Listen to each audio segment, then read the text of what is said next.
Hey guys, welcome back. Another episode of the Productive Not Busy podcast with me, Coach Wayne, where we are addressing the needs of business owners and planting the seed for a secure future.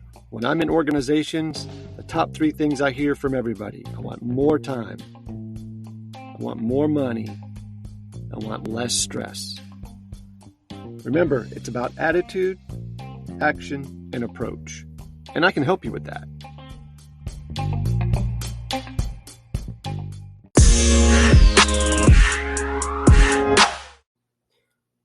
What is happening? Coach Wayne here. I'm excited to share this with you. I finally finished the book I've been reading. I've read it multiple times, and it seems like every time I have, I learned something new. Imagine that. Remember, when you're trying to become successful or do something at a high level and you can't seem to get there, there's 4 reasons: knowledge, desire, skill, or confidence. So whenever that happens to me, I always fall back, try to find something that inspires me, something that'll teach me something. So today we are going to do a quick summary of the 7 Habits of Highly Effective People by Dr. Stephen Covey. This is just going to be a quick overview of some of the highlights, something that I feel like you guys need to hear, as well as myself.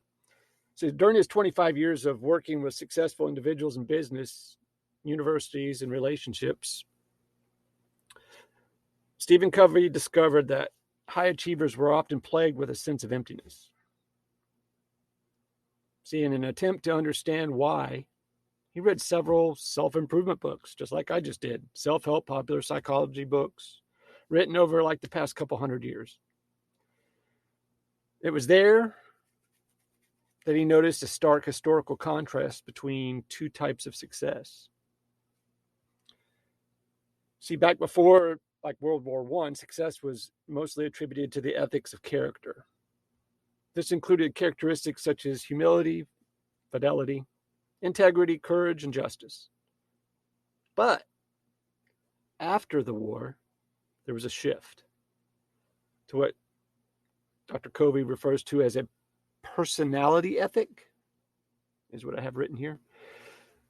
Here, success was attributed as a function of personality, public image, behaviors, and skills.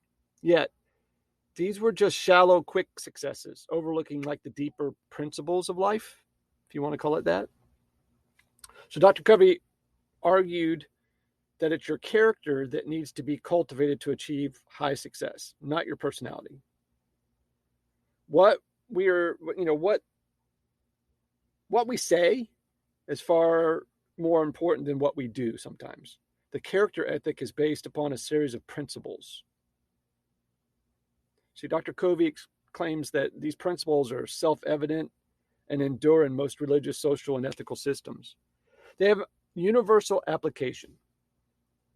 When you value the correct principles in life, you see reality as it truly is, according to Dr. Covey.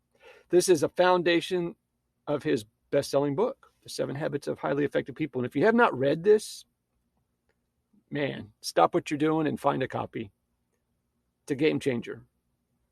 So, you ask, what are the 7 habits of highly effective people? Well, when we come back, we will cover that.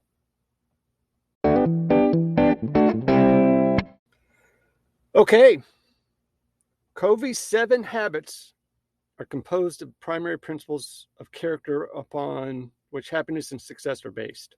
The 7 habits of highly effective people put forward a principle-centered approach to both personal and interpersonal effectiveness, rather than focusing on altering the outward manifestations of your behavior and attitudes, right? It aims to adapt your inner core, your character, and your motives. That's what a lot of people are lacking, especially in these days and times. The 7 habits in this book, in my opinion, that will help you move from a state of dependence to independence, and finally to interdependence. See, while society, most of the self-help books on the market champion independence as the highest achievement, Covey argues that it's interdependence that yields the greatest results. And that's one of the points that I missed the first couple of times I read the book. Interdependence is a more mature, advanced concept. It brings the knowledge that you're an independent being, not that working with others will produce greater results than working on your own. Remember that. The knowledge that you are an independent being, but that working with others will produce greater results than working on your own. That's a take that I had from one of the chapters. To attain this level of interdependence, you must cultivate each of the 7 habits laid out in the book. So I suggest that when you read them, as you read them, the 7 habits should be written down. I have a yellow pad and a black magic marker, and as I was reading them, that's basically what I did. I would write them down, and then I would go back and highlight the important parts. So the 7 habits are as follows. Number 1, be proactive. Number 2, begin with the end in mind, which is a plan, an expectation, a goal. Number 3, put first things first. And then you want to move to think a win-win situation for both parties. Seek to understand first before making yourself understood. It's like the old saying, listen to learn instead of listening to respond. Number 6 is learn to synergize. And number 7 is sharpen your saw.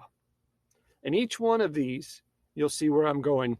There is a more modern version of each one of those topics. The 7 Habits of Highly Effective People book is a highly recommended piece to have in your arsenal.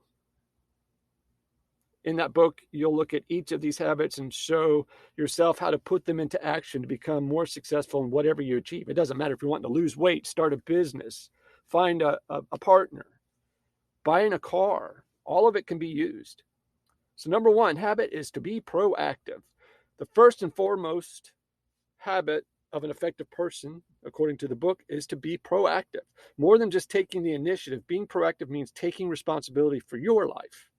Consequently, you don't blame your behavior on any external factors such as circumstance, but own it as a part of a conscious choice based on your values and decisions.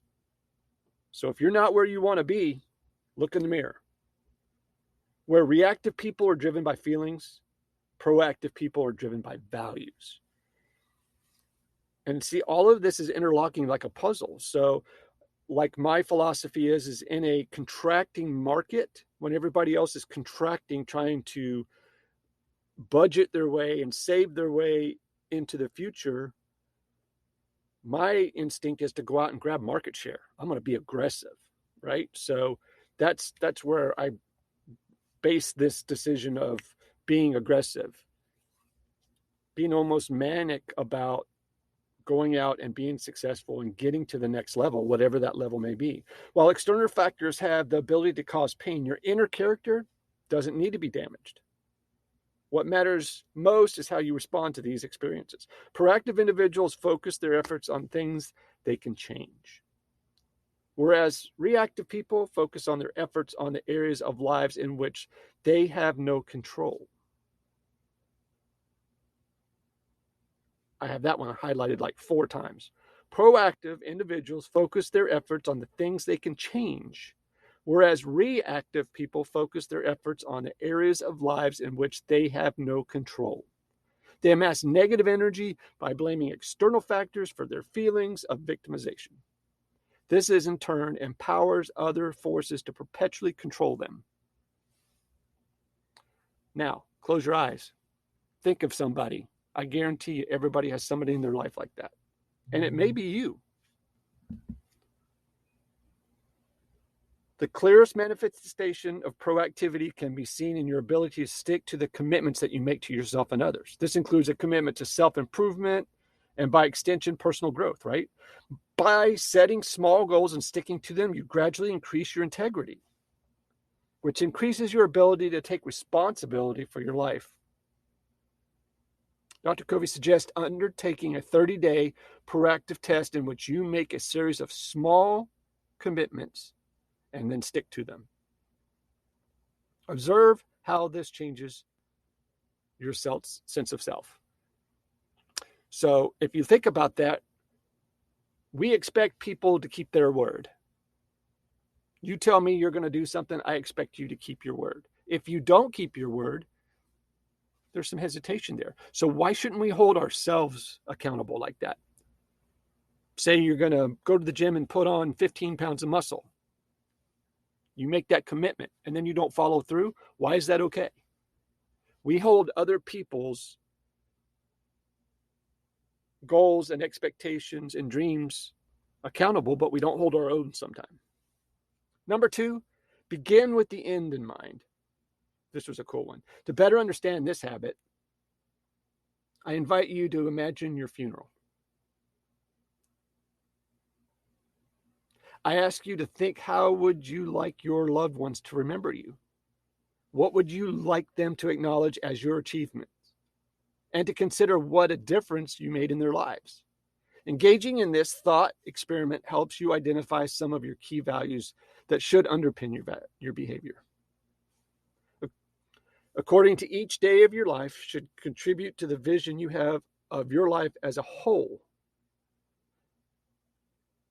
I had to read that a couple of times. Knowing what is important to you means you can live your life in service of what matters most. Habit 2 involves identifying old scripts that are taking you away from what matters most and writing new ones that are congruent with your deepest values, right?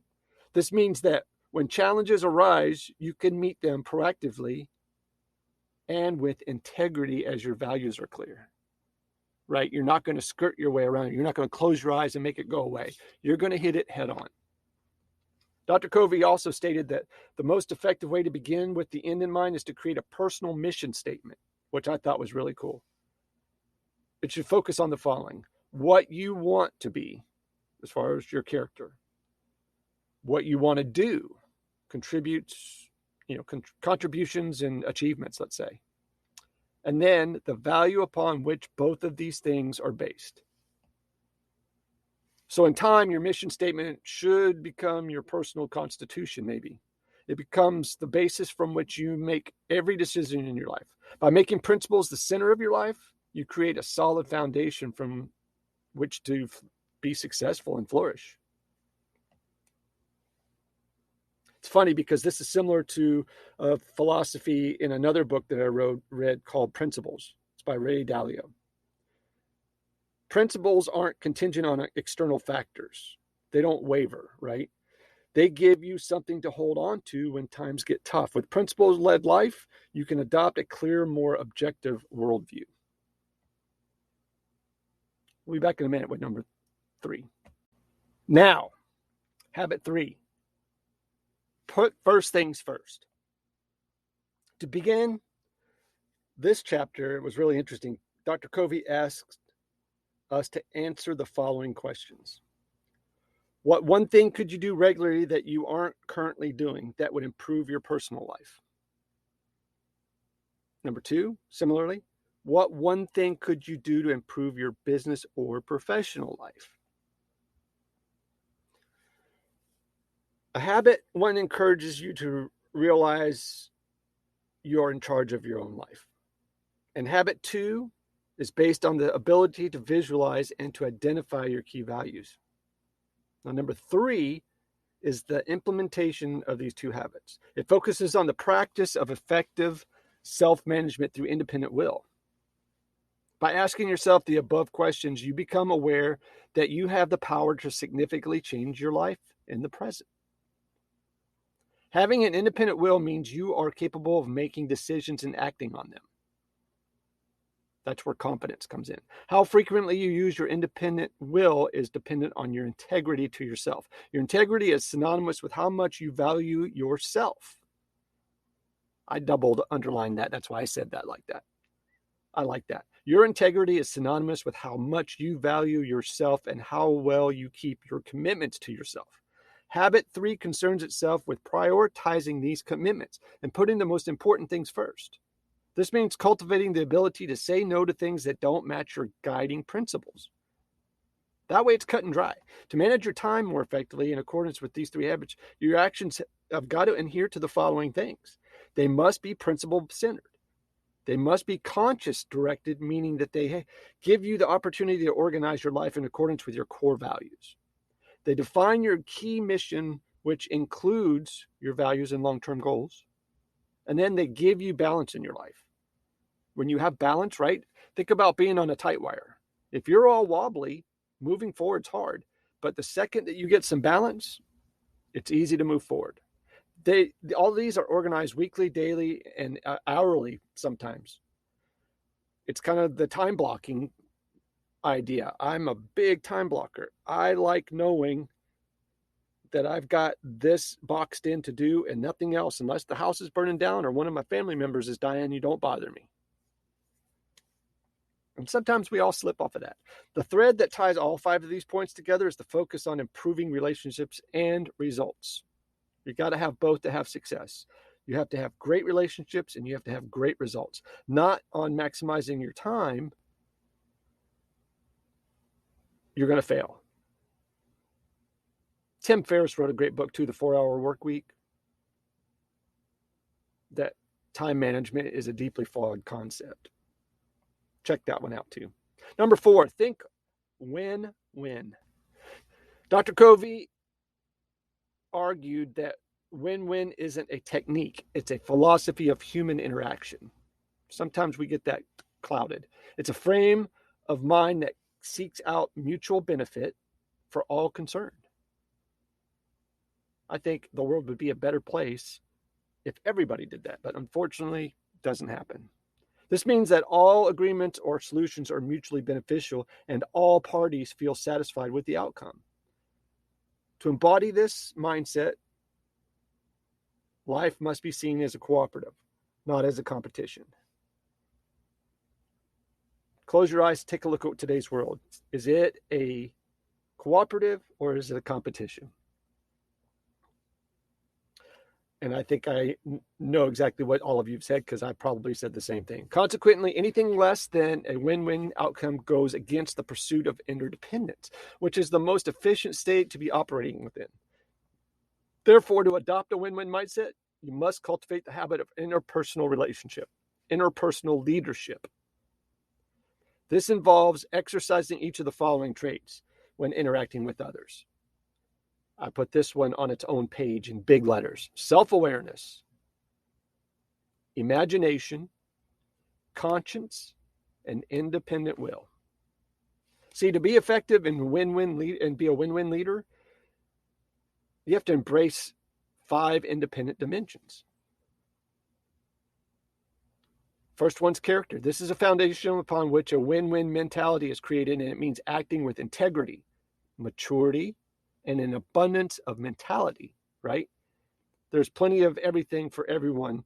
One person's success doesn't threaten yours. If I'm successful, doesn't mean that you can't go out and do it. There's not attitude, action, and approach chips that are handed out at the door and then they run out and you didn't get any. Relationships is another one. Trust is an essential tool to achieve a win-win agreement. You must nourish your relationships to maintain a high level of trust. Number 3 is agreements, which means that the parties involved must agree on the desired result, guidelines, resources, accountability, and all the other consequences. And number 4, win-win performance agreements and supportive systems, right? Creating a standardized, agreed upon set of desired results to measure the performance. If you can't measure it, then you don't know. So if you're within the system, you can support a win-win mindset. It's not something you can just wander around and bump into. And number 5 is the processes. All processes must allow for a win-win. If you don't, the solution will never arise. So habit number 5, seek first to understand and then to be understood. If you want to improve on your interpersonal relationship, that's what I'm doing. I'm trying to make myself better every day so I can bring you guys good content. Dr. Covey argued that you must endeavor to understand a situation before attempting to make yourself understood. The ability to communicate clearly is essential for your overall effectiveness, as it's the most important skill you can train. While you spend years learning to read and write and speak, there's very little focus given on training on listening. Right? We spend years teaching our kids how to speak, how to write, and how to read. Don't spend very much time on teaching them how to listen. If your principles are solid, you'll naturally want to engage and listen to people without making them feel manipulated. Now, consequently, it's through your character that you transmit and communicate what type of person you are. So through it, people will become instinctively to trust you and open up to you. While most people listen with intent of replying, the proficient or good listener will listen with the intent to understand and learn. This is known as the skill of empathetic listening. Anybody that I coach, it's one of my big sayings. Listen to learn, not to respond. See, an empathetic listener can get into the frame of reference of the person who's speaking to them. By doing this, they see the world as they do and feel things the way they feel. Empathetic listening, therefore, allows you to get a clearer picture of their reality. When you begin to listen to people with the intent of understanding them, you'll be freaking blown away on how quickly they will open up to you. So once you think you've understood the situation, the next step is to make yourself understood. Again, this is an acquired skill that you've got to pay attention to. This requires courage. By using what you've learned from empathetic listening, you can communicate your ideas in accordance with your listeners' paradigms and concerns. This increases the credibility of your ideas, as you will be speaking in the same language as the person who's speaking to you or your audience. So then it brings us to number 6. Synergy. When synergy is operating at its fullest, it incorporates the desire to reach the win-win agreement with empathetic communication. It's the essence of principle-centered leadership. It unifies and unleashes huge power from people, as it's based on the tenet that the whole is greater than the sum of its parts. Right? An amazing football team. You could have the best quarterback in the world, but if the rest of the players suck, it's not going to matter. The real challenge is to apply principles of synergy, creative cooperation into your social interactions. So that way you're being true. You're not acting. Dr. Covey argues that such instances of synergetic interpersonal group collaboration are often neglected, but should be a part of daily life. At its core, synergy is a creative process that requires vulnerability, openness, and communication. It means balancing the mental and emotional and psychological differences between a group of people and, in doing this, creating new paradigms of thought between the group and its members. This is where creativity is maximized. Synergy is effectiveness as an interdependent reality, according to Dr. Covey. This involves teamwork, team building, and the creation of unity with other human beings. Lord knows we need that right now. I think Washington needs to probably read this book. And then number 7 is sharpen your saw. Right? Dr. Covey has a saying, an increasingly educated conscience will propel us along the path of personal freedom, security, wisdom, and power. I thought that was cool. The 7th habit is all about enhancing yourself through the 4 dimensions of what he calls renewal. 1, physical. Exercise, nutrition, and stress management. This means caring for your physical body, eating right, getting enough sleep, and exercising regularly. Number 2 is social and emotional. Service, empathy, synergy, and intrinsic security. This provides you with a feeling of security and meaning. Number 3, spiritual value. Spiritual value, clarification, and commitment, study and meditation. And focusing on these areas of your life, you get closer to your center and your inner value system. Man, you got to be true to yourself. Don't be a fraud. Number 4, mental. Reading, visualizing, and planning and writing, journaling. To continually educate yourself means expanding your mind. This is essential for effectiveness. That's what I do. When I get into a fog, when I get down, when I get lost, when I feel like I'm spitting out the same content over and over, I stop, I regroup, and I grab something and I read it, or I consume it, or I watch it, and it relights that fire. To sharpen your saw means to express and exercise all 4 of the motivations regularly and consistently. This is the most important investment you can make in your life, as you are the instrument of your performance. Remember, ain't nobody else doing it for you. It's all about you.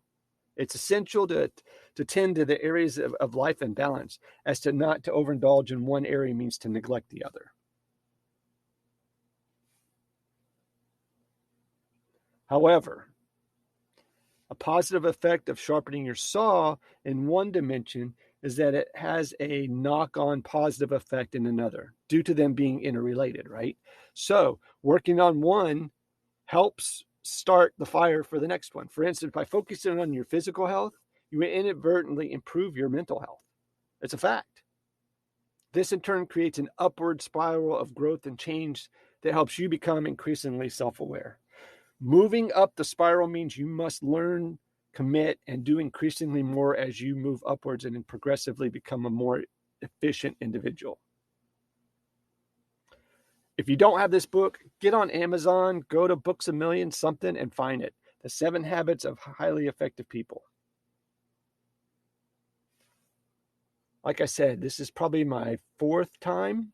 First time I didn't make it through it. Second time, I was like, wow, how did I miss that? And then I come around and here it is, the 4th or 5th time I've gotten into it. I read it from cover to cover and it's got me fired up. Something that I think all of us can use. I appreciate you. You're awesome and amazing. Thank you for taking your time to listen to this. Be safe, be happy, be healthy, and sell a bunch. Take care. All right, you guys, thank you for listening to this episode of the Productive Not Busy podcast with me, Wayne Weathersby. Hey, do me a favor. Go to wherever you listen to this podcast and hit the subscribe button or the like button.